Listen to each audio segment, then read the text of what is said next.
Hi guys, and again welcome back to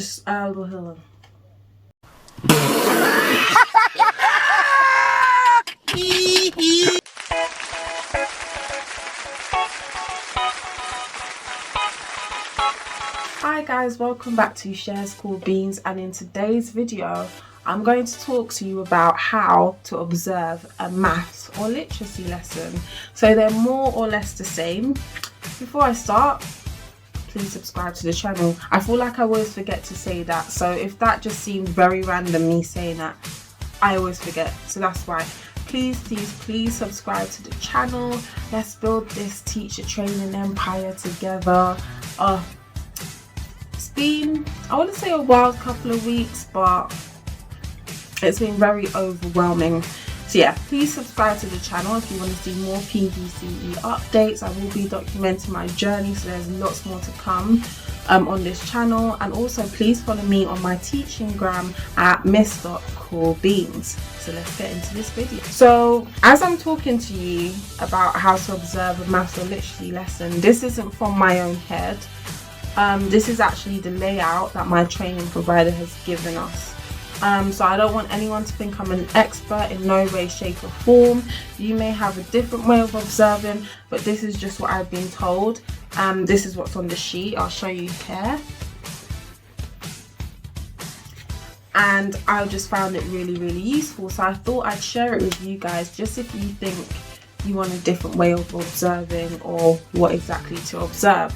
So when you go to observe a lesson, the first thing I did, actually I wasn't asked to do this, but I thought it would be good to do this. I arrived about 5 minutes early to the lesson, and when I did, I asked where the teacher wants me to be seated, and I asked if she wanted me to help any children if they were stuck on a question, because I didn't want it to be the case where the teacher's teaching, a child has their hand up and I'm just sitting there like. So if I asked her, if the child has their hand up, would you like me to just jump in for a second and help them? And I think the teacher really appreciated that I did that today. So I've actually observed 2 lessons. I observed my class teacher's maths lesson yesterday, and then this morning I observed a literacy lesson. Apologies for the lighting, I'm literally holding a desk lamp between my legs because my actual camera light has broken, so bear with me. So when it actually gets to your observing, the first thing you want to look at, and I'll put this in kind of titles along the bottom, subtitles or whatever you call it, you want to look at what's the objective of the introduction is, or objective of the whole lesson is, and are they related. So you might have a starter and have a separate learning objective of that, because you may have been referring back to the lesson you were doing the previous day, and then I'd note down the objective of the main lesson and do the 2 linked together. So in this case, yesterday when I was looking at the maths lesson, the teacher was teaching them about place value. So the learning objective was to identify numbers on a place value chart, and that was for the starter, and the main activity objective was to use the knowledge of place value to count in 50s. So yeah, that will vary with literacy as well. So for literacy it was reading with expression. It was actually a read, write, ink lesson, and also that was for the starter. So the learning objective for the starter was reading with expression, and the main activity objective was to tell the difference between when the narrator or characters are talking with the use of speech marks. So the next section that I observed was the range of mathematical or literal vocabulary used. So in the place of maths, it was place value, hundreds, tens, thousands, ones, adding, increasing, subtracting, all of that good stuff. And for literacy, it was nouns, common nouns and proper nouns. The next section you want to note down is how support staff are employed to support children's learning. In some schools it's a case of teaching assistants being seen, not heard. In the school I work at, the support staff are much more hands-on. I left that blank in maths because there wasn't any support staff there, but I need to add in what they'd usually do, because obviously this is my 3rd year at that school. So I know that usually the support staff member may take out a group of children, or they may work with one table, and they might have activities kind of tailored to that group. Also, we need to write down what resources the teachers and children use. So in maths they were using deans, you know, the 100 square dean, then the little tens, and then the ones, they were using that. And also they used a song to count in 50s.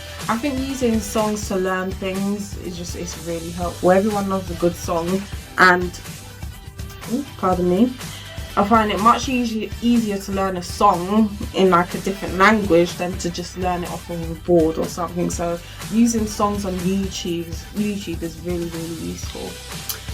Then I needed to note down the lesson timings for each part of the lesson. This is so helpful, because it's gonna help you actually keep that lesson into like a 1 hour lesson. I feel like I'm gonna struggle with that, even though I do have the times, but it's just something we're gonna have to get used to. But it's so helpful noting down the times. So for maths, the intro was 15 minutes, and the intro to the main part was also 15 minutes. Then the children had a sort of guided practice where they went off to the tables with their partner and just completed the worksheet together. That lasted 5 minutes. Then another 5 minutes to give feedback, like, oh, what did you get for this question, tick, so and so. And then independent work classes for 20 minutes. So it was split into 10 minutes for the actual workbooks, and then 10 minutes for the actual journals. You set planning out a bit differently, but I'm not going to go into that right now. And then there was an extension for any children who had maybe finished early. For literacy, well, this was read, write, ink. It was a case of 5 minutes to revise the sounds, so oo, a, e, I, o, u, and all of that stuff. 10 minutes for spellings. They do spellings almost every day in read, write, ink, or phonics as you call it. And 5 minutes to recall the words that are used in the story that they're reading for like literacy. Then they had 10 minutes to the teacher used 10 minutes of her time to explain the learning objectives, and then 10 minutes to focus on the main activity. So that was compound nouns, proper nouns, and common nouns. And then 5 minutes to read the link book they were reading. This was kind of like not their usual lesson, so I feel like I do need to observe a couple more English lessons, because I think today it was only focused on grammar, and I would have really liked to observe a literacy lesson, but it's more focused on writing. Then what was really interesting, we needed to note down what the teacher was doing while the children were doing independent work. I think most teachers in our school, they usually just go over to the tables and just check everything's on track, or sometimes they might assign themselves to like a lower ability table and work with them. But other schools, maybe they just sit at their desk and get back to planning. I don't know, but yeah, I just find it really interesting to see what the teachers are up to. But most of the time in our school, teachers are just walking around making sure everyone's on track, and also doing active marking, which was great. Another question that was that we had to answer or observe rather is, how is the independent work organized, and how does the work between the groups, ability group, differ? So that was really interesting too, because it's completely different for maths and literacy. I'm not going to go into it now, otherwise this video will be too long.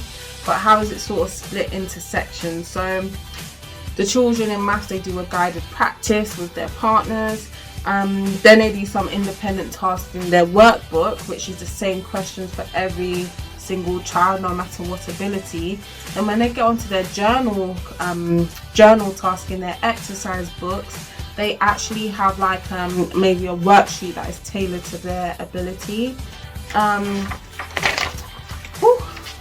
It's a lot. One of the questions that were asked on both of the English observations and maths observations is, how is the plenary used? So I just wrote down for maths, they use the journal task to consolidate learning, and that's more or less the same for literacy, except obviously they don't have a journal task. They might have a writing task to do, like a diary entry or something.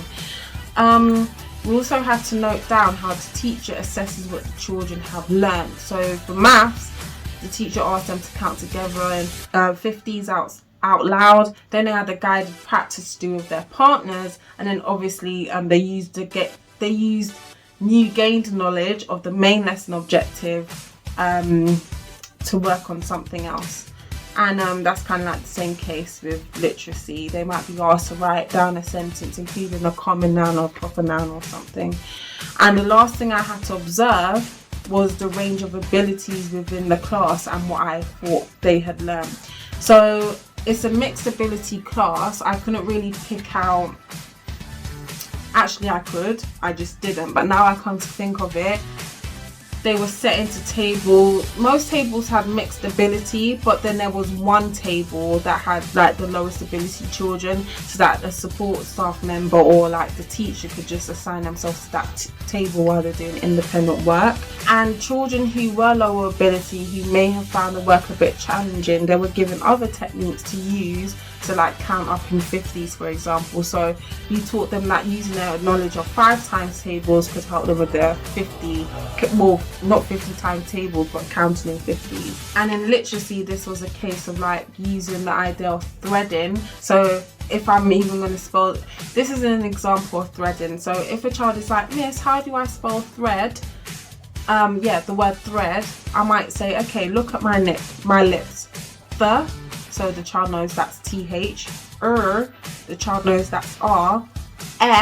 They'd look on their graphing chart and realize that's EA. And D, which is obviously D. So D, thread. And that's how they kind of decode words. Or like, I forgot the opposite name, but yeah, that's how they'd figure out how to spell a word or break it down, vice versa. So for both observations, we also had to add in the implications for our practice. So we have to reflect on what we've learned from the observation and how it will impact on our teaching. So in both cases, with English and literacy, I realised that using resources like songs is really useful for even the lower ability children, because it actually helps with the oracy if they're singing along. And also just dedicating one lesson to something particular. So for literacy, I had more of these for literacy, that's why I'm telling you more for literacy. With Read, Write, Ink, they use grammar focus. They do a grammar focus lesson on like a Monday or Tuesday or something. And in this lesson, like the children have to understand where to apply punctuation, like speech marks in this case, to learn the difference between the narrator and the character speaking. And this was also used to build the reader's expression. So yeah, this is only my second or third week of my PGCE. I can't really keep track of what's going on right now. I don't even know what day it is today, but I'm still here. But yeah, I hope that really helps. Don't take my actual answers as the correct way to observe a lesson, but just take the questions. I will note the questions down below because that's what the provider's actually given us to do. So I really hope this video was useful in some kind of way. Thank you so much for watching, and please remember to subscribe. I'll be back soon with another video in a month, I say, but if I have time is going to get less over the next few weeks, but if I do have time, I promise to update you. Thank you so much for watching. Bye.